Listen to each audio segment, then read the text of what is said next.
In this video, I'll be sharing with you how you can import data from a CSV file into your MySQL Workbench. So you have a sample data set, country, which is just a list of country, a ID, and some modified date. We're going to be importing this into our database. So let's go over back to Workbench. Right click on the database that you want to import the data into. Then select Table Data Import Wizard. Browse for your file and then select Next.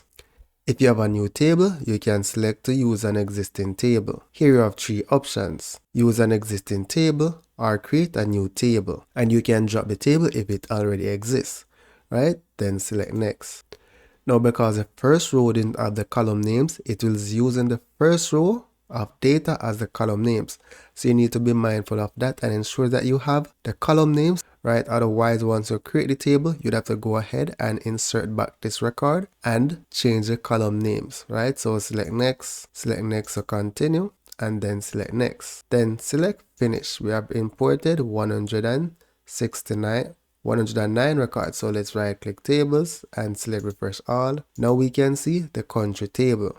So we can right click on the table and then select alter table. So the first column is ID, the second one is country, and then the last one is date modified. And that's it.